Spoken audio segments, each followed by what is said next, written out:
이제 맨 마지막 부분 성령론에 해당되는 공부가 시작되어집니다. 이전까지는 예수 그리스도에 관해서 쭉 공부를 했죠. 우리 사도신경을 한번 같이 외워볼까요?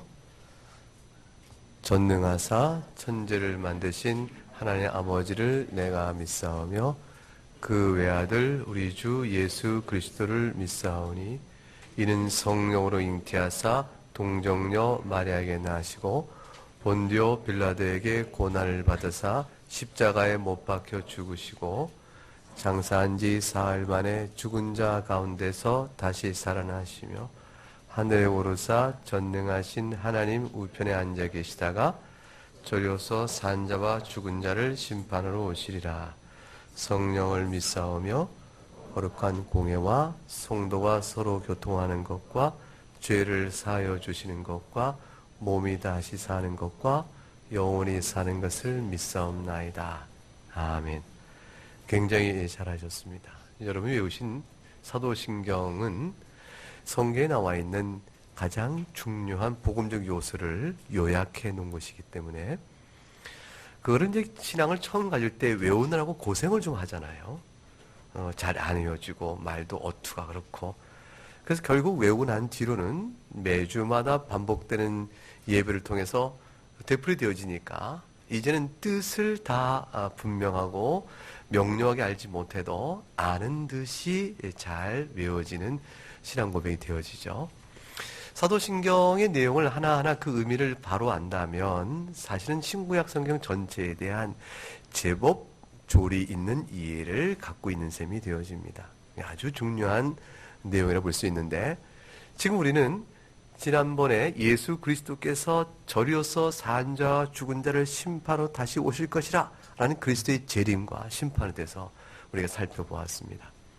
자, 여쭤볼게요. 예수님께서 승천하시면서 제자들에게 내가 너희를 고아처럼 내버려 두겠다 그러셨죠. 너무 강조해서 물어보니까 답이 분명하죠. 고아처럼 내버려 두지 않으시겠다 그랬어요. 내가 너희를 떠나가는 것이다 그러셨죠. 안 그러셨어요? 그럼 어떻게 하셨어요? 내가 너희와 항상 함께 있겠다. 그렇게 말씀하시고 실제 가시는 어디 가셨어요? 하늘 낙원으로 올라가셨잖아요. 그 하늘 낙원으로 올라간 예수님을 승천하신 예수님을 제자들 바라보다가 어떻게 하나 이렇게 했을 때 천사들이 나타나서 어째 너희들은 하늘 올라간 예수를 이렇게 쳐다보느냐 그렇게 얘기했잖아요. 그리고 뭐라고 말씀해줘요? 너희가 본대로 다시 돌아오실 것이라 그러셨어요. 그러니까 분명히 예수님은 지상에 계세요? 아니면 안 계세요? 안 계시잖아요. 예수님 어디 가 계셨어요? 승천에 가 계시냐, 낙원에 가 계신단 말이에요.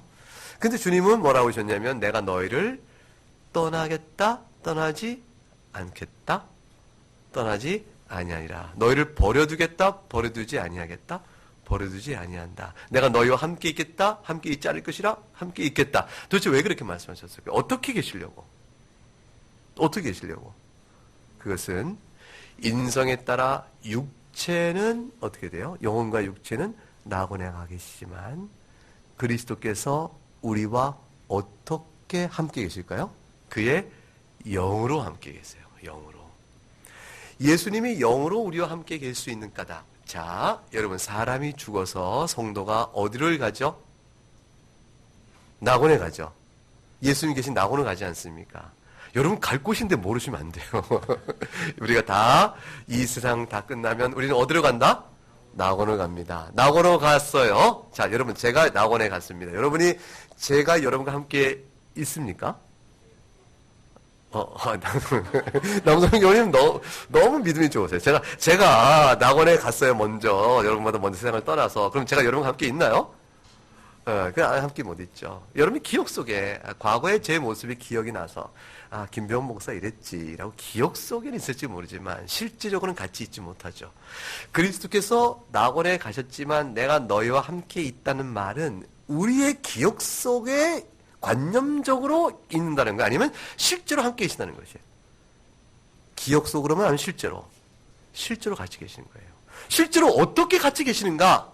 낙원에 계신데 그러면 우리 가운데는 우리가 존경하고 사랑하는 어떤 분이라도 그 사람이 죽어 낙원에 이르게 되면 그는 우리가 더 이상 함께하지 못하면 우리가 슬퍼하는 것이 아니겠어요. 더 이상 함께하지 못해 슬퍼하는 것이 기억 속에 있을 뿐. 그런데 예수님은 기억 속에 있음으로 우리가 함께 있다 말씀한 것이 아니고 실제로 우리와 함께 계세요. 그럼 어떻게 실제로 함께 계시냐면 인성에 따라서가 아니라 신성에 따라서 우리와 함께 계시는 특별한 은혜를 베푸시는 것이에요.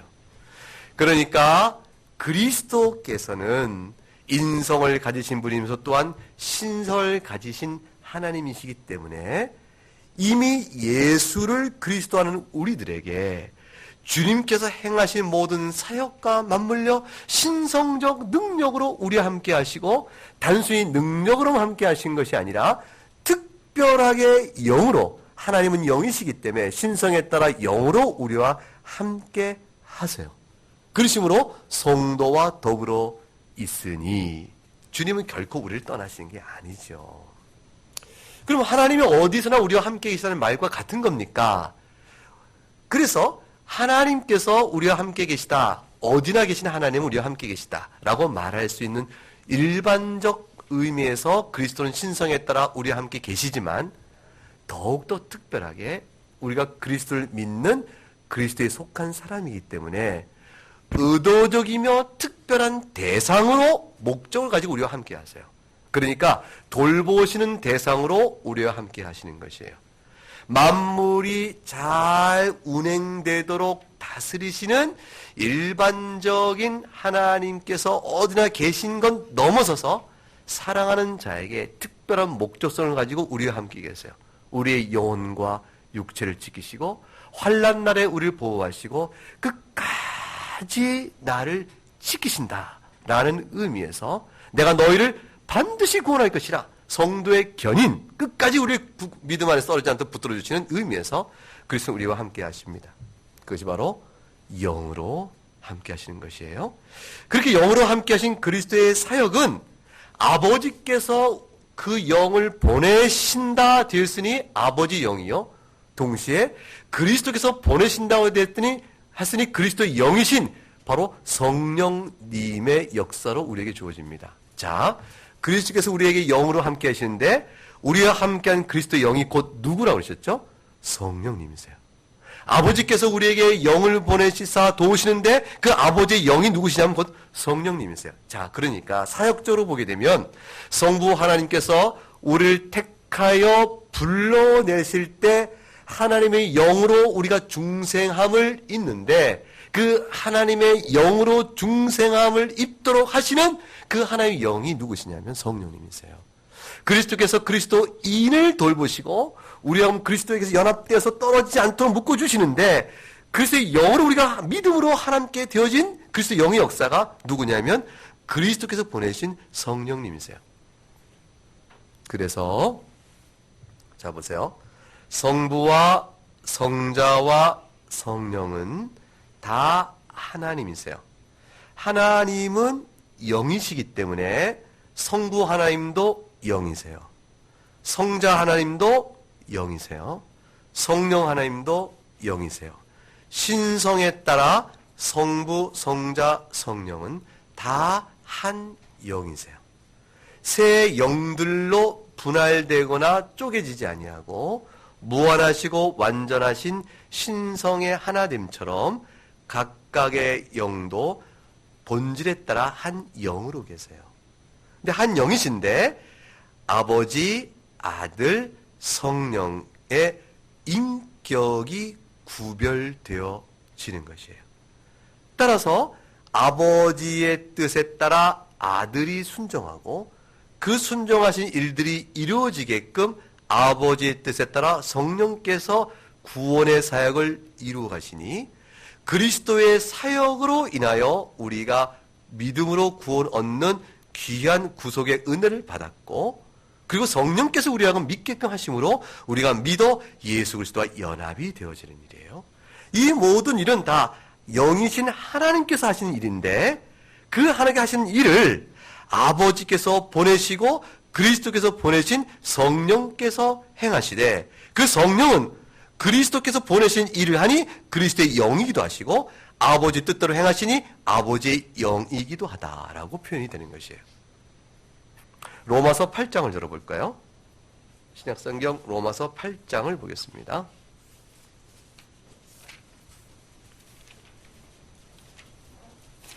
로마서 8장 29절을 볼까요?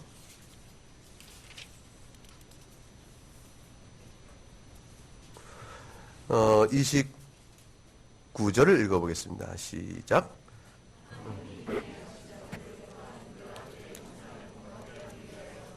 정하셨으니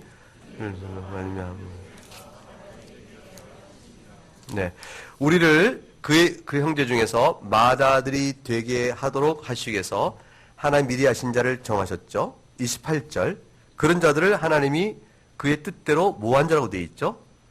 부르심을 인도한 자라. 그럼 그 부르신 자들을 하나님 맏아들 형상 되기 위해서 실제 이 목표를 이루기 위해서 하시는 실행의 역사가 보세요. 어떻게 되는지 8장 12절부터 보면은 그러면 형제들아 우리가 빚진 자로 돼 육신이로서 육신대로 살 것이 아니라 너희가 육신도 살면 반드시 죽을 것이 영으로서 몸의 행실을 죽이면 살리니 그 다음 14절 읽어봅니다. 하나님의 영으로 인도함 받는 사람은 곧 하나님의 아들이라 그랬어요. 이 하나님의 영으로 인도함 받는 사람이 누굴까요? 9절을 볼까요? 9절 시작. 만일 너희 속에 하나님의 영이 거하시면 너희 속에 육신이 있지 아니하고 영에 있나니 누구든지 그리스도의 영이 없으면 그리스도의 사람이 아니라. 자, 연결 보세요. 우리를 그리스도의 형상을 닮은 자가 되게 하려 하세요. 그러려면 우리에게 아들의 영이 필요한데 14절에 하나님의 영으로 인도받는 사람이 하나님의 아들이라고 되어 있어요. 그러니까 우리가 하나님의 아들의 형상을 본받으려면 14절 우리에게 무엇이 누구의 인도를 받아야 되죠? 하나님의 영의 인도를 받아야 합니다. 근데 9절에 보게 되니까 하나님의 영이 거하시면 우리가 육신에 있지 아니하고 영에 있다 되어 있는데 그런데 그런 사람을 다시 어떤 영이 있는 사람이라 말하고 있죠? 그리스도의 영이 있는 사람이라고 되어 있어요. 그러면 여기 반복된 영을 보세요. 하나는 하나님의 영이요. 또 하나는 그리스도의 영이요. 그런데 이 그리스도의 영과 하나님의 영이 곧 누구의 영이죠? 16절 보세요. 16절 시작. 성령이 친히 우리의 영과 더불어 우리가 하나님의 자녀인 것을 증언하시나니. 그래서 누구라고 되어 있죠? 성령이시라 되어 있어요. 자, 이렇게 되는 내용은 성부, 성자, 성령이 하나님으로 한 영이시기 때문에 그래요. 한 영이신데 인격은 구별이 되는 거예요. 성부 하나님, 성자 하나님, 성령 하나님 이렇게 구별이 되어져요. 구별되어지는데 성부 하나님께서 성자 하나님을 즉 그리스도를 이 땅에 보내시고 성령 하나님이 성부 하나님의 보내심을 받아 일하심으로 결국은 하나님의 영이신 그분께서 동시에 그리스도의 영이라고도 불려지는 것이에요. 누가? 성령님께서. 그래서 성령님과 하나님과 그리스도 영은 하나의 하나님의 영으로서 동일한 분이시고 인격적으로만 구별이 되어지신다. 그런데 왜 성령님은 특별히 아버지 하나님도 영이시고 성부 영, 성자 하나님도 성자 하나님 영 이렇게 영이신데 성령 하나님만 성령이라고 이름이 되어졌을까?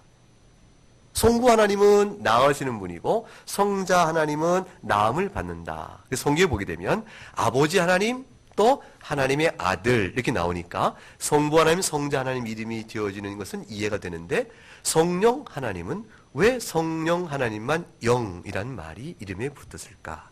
그것은 성부, 성자 다 영이시지만 성령 하나님이 특별히 거룩하게 하시는 일을 담당하시는 분이라 하여 성령 하나님이라고 성부, 성자 구별되어져 성경에 나와져요. 그러니까 사실 성경에서 주어진 이름을 우리가 풀이한 것에 불과해요. 우리가 임의로 하나의 이름을 붙일 수가 없음에 성경에 나와 있는 대로 그 이름을 배워하는데 성령 하나님은 성령, Holy Ghost 또는 Holy Spirit 이렇게 아예 처음부터 우리에게 이름이 주어지셨어요. 거룩하게 하시는 분이요 그분이 또한 거룩한 분이시다 이렇게 하심으로 우리에게 주어진 하나님의 영의 역사가 우리를 거룩하게 하시는 것이라는 사실을 알려주는 이름을 갖고 계세요. 그래서 오늘 사도신경에서 성령을 믿사오며 라고 말할 때 우리는 무엇을 믿냐면 성부, 성자, 성령 하나님이 영으로 계신 걸 믿사오며 그 가운데서 성부와 성자와 구별되어지는 성령 하나님이 계신 것을 믿사오며 그런데 세 신들이 아니라 한 하나님이시기 때문에 성령 하나님은 곧 아버지의 영이요 곧 그리스도의 영으로 불리우시는 바로 그분이심을 또한 믿사오며 이렇게 되어지는 것이에요. 그래서 인격적으로는 구별되어지나 한 영으로서의 역사를 성령께서 대표적으로 그 일을 행하세요. 그래서 아버지의 영으로 하시는 모든 일들은 결국 성령께서 하시는 일과 같은 것이에요. 그러니까 우리가 하나님 아버지께 기도하면 성령 하나님께 기도하는 것과도 같이 되어지는 것입니다. 그러면 성령 하나님 믿습니다 라고 말할 때 성령 하나님 믿는다고 말하는 것은 하나님께서 어떤 이들이 말하는 것처럼 특히 이제 오해가 있는 것은 성령 하나님 믿사오며 할 때 이것을 하나님의 능력이 있음을 믿사오며 이런 말로 바꿔서 믿는 사람도 있어요.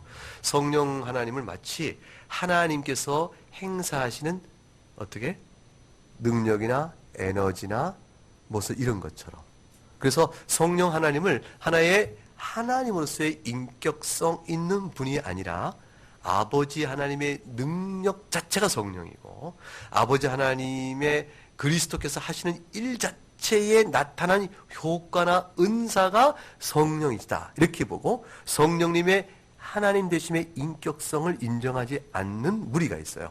이건 옳은 것이 아니에요. 완전히 잘못된 것이에요. 사도행전 5장에 가게 되면 그런 말씀의 내용이 이렇게 나오는 것이에요. 사도행전 5장을 한번 보세요.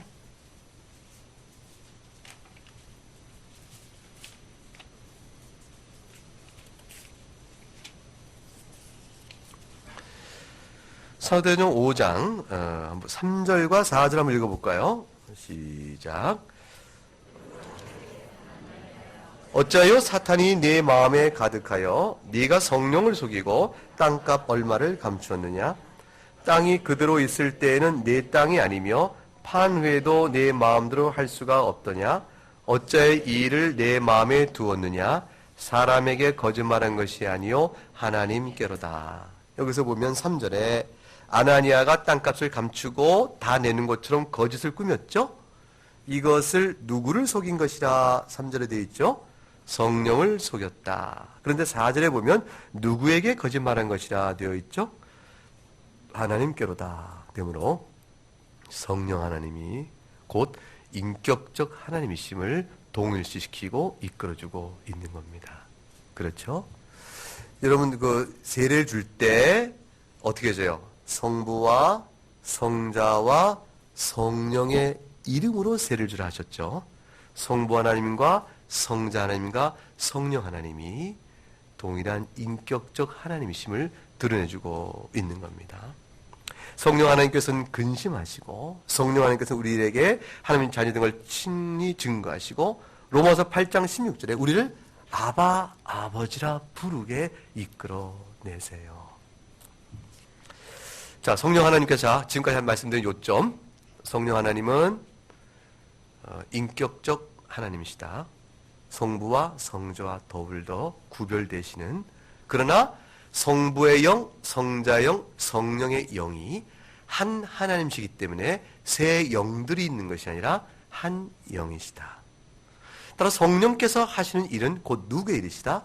아버지의 영의 일이요 또는 성자 곧 그리스도의 영의 일과 같은 것이라. 그래서 성령께서 하시는 일을 가리켜서 아버지의 영이 있으면 또는 하나님의 영이 있으면 또 그리스도의 영이 있으면 이렇게 표현하고 있으나 결국 그것은 성령께서 하시는 일과 똑같은 일이다. 성령께서는 어떻게 성자와 성부와 구별이 되시는가? 성부께서 보내신 자가 성령 하나님이시고 성령님은 성부 하나님부터 나오시는 분으로 표현이 되어진 것이죠. 왜냐하면 또 다른 보혜사를 내가 보낸다라고 말씀하시잖아요. 예수님께서 내가 낙원에 이르러 아버지께로부터 보내시는 영 또 다른 보혜사, 그러니까 성령님은 아버지가 보내시는 분이시고 또 성자 하나님도 나도 또한 보내실 것이라 얘기하셨는데 성부 하나님께서 성자 하나님을 통하여 성령을 보내시는구나. 그렇게 되므로 성령과 성부 성자는 구별이 되시는 것이에요. 마치 성부와 성자가 낳으시는 아버지 하나님, 남을 받는 성자 하나님으로 계신 것처럼. 그러나 이 성부, 성자, 성령 하나님 다 영원함부터 계시는 분이시기 때문에 보내신다는 표현이 담고 있는 시간적 차이, 보내는 것이 원인이요, 보냄받는 건 결과요. 따라서 그렇기 때문에 보내는 것이 먼저 있고 보냄받는 결과는 나중에 있으니 결과가 없이도 원인은 먼저 있을 수 있으니까 성령 하나님이 안 계실 때가 있다라고 말하면 절대로 안 되는 것이에요. 왜냐하면 성령 하나님도 영원한 하나님이시기 때문에 안 계신 적이 없어요.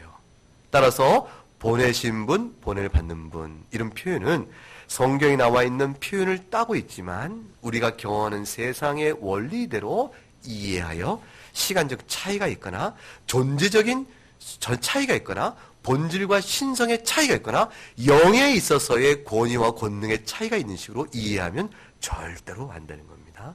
다 똑같은 완전한 하나님이세요. 자, 그러면 성령 하나님을 믿사오며 라고 고백할 때 우린 성령 하나님의 인격성을 고백하는 것이고 그걸 통해서 삼위일체 하나님을 고백이 이루어지는 것입니다. 사도신경 속에는 삼위일체란 말이 나와요, 안 나와요?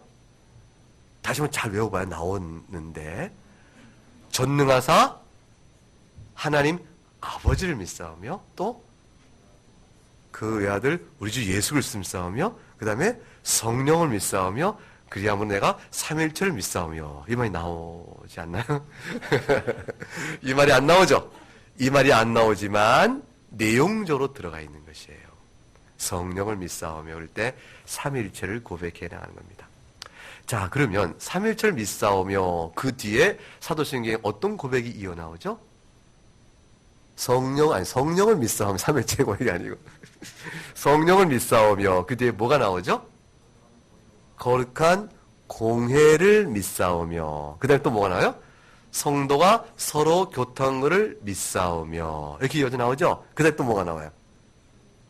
죄를 사하신 것을 믿사오며 그 다음에 사람이 다시 사는 것을 믿사오며, 몸이 다시 사는 것과 영원히 사는 것을 믿사오며 그 다음에 아멘이요? 자, 영원히 사는 걸 믿사오며 부활을 믿사오며 성도의 교통을 믿사오며 거룩한 공회란 말은 캐톨릭 처치예요. 거룩한 보편교회를 믿사오며, 이 네 가지가 뒤에 따라 나오죠. 이 네 가지 따르면 모두가 다 성령을 믿사오며의 결과예요. 성령을 믿사오며, 그러면 성령께서 하시는 일도 믿는 거 아니겠어요? 성령께서 어떤 일을 하신다고 믿사오며 라는 내용이 들어가잖아요. 자, 지금까지는 성령을 믿사오며 어떤 분을 말씀드리냐면 성령의 인격성을 말씀드린 거예요.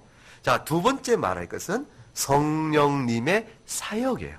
성령님은 어떤 일을 한다고 믿사오며 그랬죠. 자, 성령을 믿사오며 성령님 제 키를 20cm 키워주실 걸 믿사오며, 이런 뜻을 담고 성령을 믿사오며 사도신경 외우면 어때요? 아, 그건 아닌데 이렇게 생각이 들죠. 성령을 믿사오며 라면 뭐죠? 내가 기도하는 것은 100% 내가 원하는 바대로 쪽쪽쪽 이루어지는 걸 믿사오며, 그 성령을 믿사오며, 이게 돼요 안 돼요? 아니죠. 잘못된 믿음이죠. 성령을 믿사오며 할 때 성령께서 하시는 일에 무엇을 또한 성령이 일하고 믿사오며 라는 내용이 들어갈까요? 자, 어떤 내용일까요? 성령 하나님께서 우리를 어떻게 하게 하시는 것을 믿사오며, 어떻게 들어갈 말? 막막하죠? 거로 시작해요. 거룩하게. 야, 한 장한 힌트 다 아시네요. 성령께서 우리를 어떻게 거룩하게 하실 것을 믿사오며, 그거예요. 그럼 거룩하게 하시기 위해서 성령께 하신 일은 요한복음 14장 26절 보세요. 요한복음 14장 26절.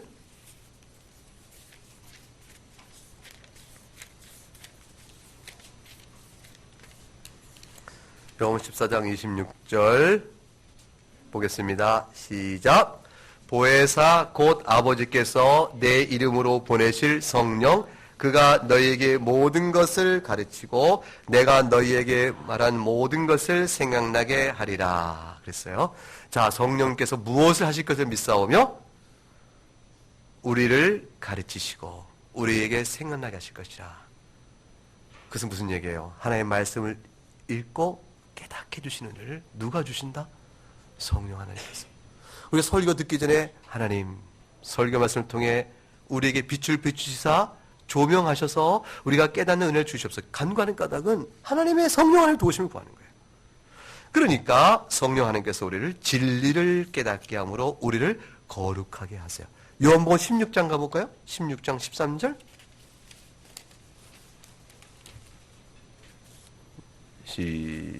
시작.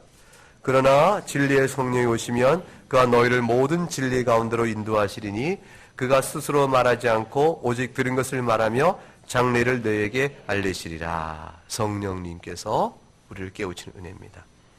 요한복음 3장 5절에 가게 되면 사람이 물과 뭐로 나지 않으면 하나님에 들어갈 수 없다? 성령으로. 결국 성령 그것은 우리를 중생케 하시는 은혜를 이끄시고 진리의 말씀을 깨닫게 하셔서 우리 마음에 뭐를 하게 하시죠? 회개를 하세요. 회개케 하시고 또 믿음을 주시고 그래서 그리스도와 연합하도록 묶어주시고 그 그리스도 말미암아 영원한 생명 얻게 하시고 영원한 생명 얻으니까 우리가 다시 살아나게 하시고 그래서 영원토록 살게 하시는 은혜를 베풀어 주시는 것이에요. 요한일서 3장 24절을 볼까요? 요한일서 3장 24절 말씀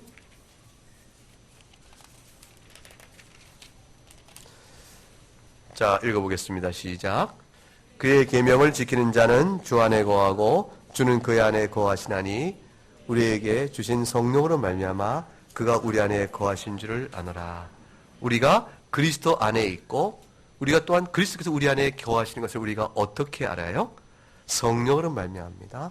성령으로 말미암아 그 일이 이루어진 줄 우리가 또 어떻게 알죠? 성령께서 진리를 깨우치시고 순종토록 이끄시니 그 결과 우리가 어떤 일이 벌어지는 거예요? 그의 계명을 지키는 자로 살아가잖아요. 신자의 경건성이 드러나는 것이라 그 말이에요. 신자됨의 경건성이 드러난 일은 순전히 진리를 깨우쳐주고 우리 마음에 순종하도록 하게 하시는 성령님의 일이에요. 그 일 때문에 우리가 그리스도 안에 그리스도가 내 안에 있는 줄을 우리가 알게 되어지는 것이죠. 그러니까 고린도전서 6장 11절에 유명한 말씀이 나오는 거예요. 고린도전서 6장 11절 열어보세요. 고린도전서 6장 11절 말씀.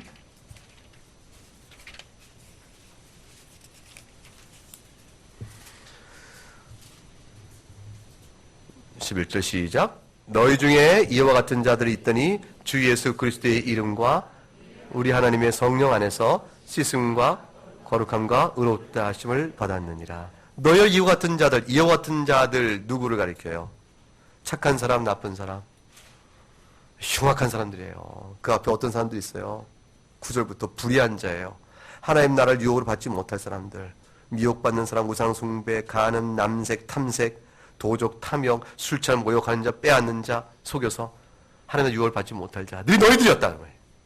그런데 예수 그리스도의 이름과 우리 하나님의 성령으로 말미암아 그 다음에 죄 씻음, 거룩함, 의롭다 함을 받았다.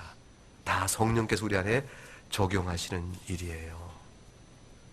그래서 로마서 8장 14절에 하나님 아들이라면 하나님의 영으로 인정을 받는다 말씀하시고 고린도후서 1장 21절 22절에 우리가 읽은 본문 말씀대로 우리를 너희와 함께 그리스도 안에서 굳건하게 하시고 우리에게 기름을 부으시니가 하나님이시니 그가 또한 우리에게 인치고 보증으로 우리 마음에 성령을 주셨느니라. 그 성령께서 우리를 절대로 포기하지 않는 겁니다. 그래서 연약할 때도 강건할 수 있도록 계속 우리 마음에 감동을 주세요. 근데 이 감동 주시는 성령님의 은혜를 우리가 무시하거나 소멸시키거나 근심케 하거나 약화시킬 수가 있어요. 그래서 데살로니가 전서 5장 19절에 가게 되면 성령을 소멸치 말며 그 말이 나와요.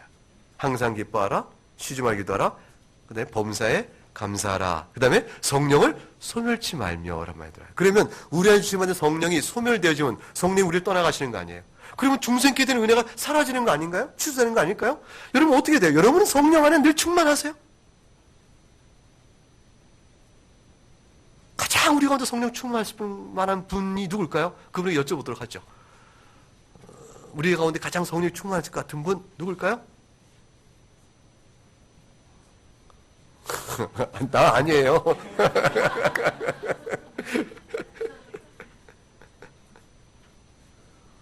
박정욱 목사님 물어볼까요? 박정욱 목사님 어떻게? 박사님 늘 성령 충만하시죠. 그러면 우리의 가장 높은 수준이 아니라고 말하면 우리는 볼 것도 없이 아닌 거죠. 그러면 성령이 떠나신 거예요? 성령을 소멸치 말고라는 말의 뜻은 무엇입니까? 성령이 여러분을 떠날 수 있다. 그래서 그런 것이 아니고 성령께서 베푸시는 구원의 즐거움과 능력을 약화시키지 마라 그 말이에요. 성도는 마땅히 은혜를 입어 성령 안에 있으면 말씀 받고 말씀을 깨우치는 은혜를 입기 때문에 하나님, 제가 죄인이에요. 하나님의 은혜를 생각 하나님 자녀들이 이 은혜를 얼마나 기뻐할지 모르겠어요. 여러분 너무너무 기뻐하잖아요. 예수 믿고. 첫사랑을 잃어버렸다. 첫사랑 회복하자. 그런 말 하는 거 아니겠어요. 예수님 처음 믿을 때 슬펐다. 그거 아니잖아요. 예수 처음 믿고 죄사함의 은혜로 감격하잖아요. 그런데 그 다음 살아가면서 어떻게 돼요? 죄성에 따라서 하나님 아니에요. 저래요. 하나님께서 설교 중에 말씀을 통해서 나로 하여금 회개를 하는데 주님 그거는 내가 해결할 수 없지요. 그렇게는 아직은 안 되죠. 이렇게 하면서 결국 거부했던 많은 시간들. 뻔히 알면서도 성령의 음성을 귀그리지 않았던 불순종의 일들이 내 마음을 강팍하게 만들고 그 다음에 그 결과 신앙생활이 즐거워져요? 아니면 은근히 무거워지고 부담스러워지기 시작해요? 불순종하면. 아니 경험상 남들 얘기하듯이 자기 얘기하면 돼. 그냥 너무 쉬운 거잖아요 이거는. 그리스도 앞에 말씀에 불순종하고 성령의 인도하심을 아니요 마음에 막아내기 시작하면 내가 겉으로는 멀쩡해 보여도 영혼 안에는 무겁고 상처받은 중국이에요. 마음에 상처받도 영혼이 상처 입어. 힘이 약해지고 아주 응어리져 이렇게 뭉쳐져 있어요. 그러면 신앙생활의 즐거움이 하나씩 사라지죠. 성경을 읽는 것도 번패스럽고 예배하는 일은 너무 힘이 들고 누가 주일을 정해놔서 매주마다 나가야 하는가 이런 식의 생각까지 드는 거예요. 여러분 이 생각 멀리 있는 거 아니에요? 잠깐만 우리가 은혜를 떠나면 그 생각이 들어요. 왜냐하면 주일마다 게으른 나의 신앙에 뭐가 들어요? 책망의 마음이 내가 오거든. 아직 살아있는 거죠. 하나님이 아직 그 붙드시고 있는 거죠. 책망의 마음도 안 들면 주일마다 멀쩡하면 어떻게 예배 안 나가고 나태하게 사는데 멀쩡해. 아무 영적 감각이 없어. 그럼 어떻게 되죠? 죽은 거죠. 하나님 은혜를 주죠. 근데 그 은혜가 나한테 달콤하지 않고 무겁고 싫고 멍해로 느껴지는 거예요. 신앙생활이 부담이로다. 오늘 황해교회는 기도하면서 쉼을 오해했다. 쉼이 육체 뻗대고 그냥 쉬는 것만 쉰 줄 알았는데 그게 아니구나. 영적 쉼이 없이 내 안에 쉼이 어디 있는고. 그걸 알게 됐다. 좋은 교회에서 좋은 말씀으로 좋은 성도 함께 예배하고 돌았을 때 영적인 쉼과 새로움의 은혜가 얼마나 큰지 몸은 피곤한 듯하나 간밤의 단잠으로 그 피로를 씻기시고 한 주를 감당할 만한 새 힘을 주신다. 하나님 왜 안식하라 하시는가? 부르심 은혜를 알겠다. 이것들이 신앙에 따라서 주일에 예배하는 게 짐이 돼요? 기쁨이 돼요? 기쁨으로 바뀌는 거예요. 동의하는 표정을 줘야 돼, 이 순간에는. 그래야 여러분 신앙을 제가 가끔 믿고 의지하죠. 그런 것이라. 그런데 성령을 소멸치 말라는 것은 이런 구원의 즐거움을 잃어버린다 그 말이에요. 누가 이 경험을 하고 눈물로 기도했을까요? 시편 51편 열어보세요. 시편 51편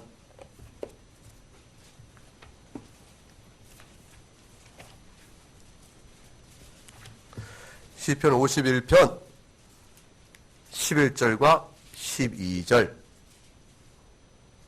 읽어봅니다. 시작. 나를 주 앞에서 쫓아내지 마시고 주의 성령을 내게서 거두지 마소서. 주의 구원의 즐거움을 내게 회복시켜 주시고 자원하는 심령을 주사 나를 붙드소서.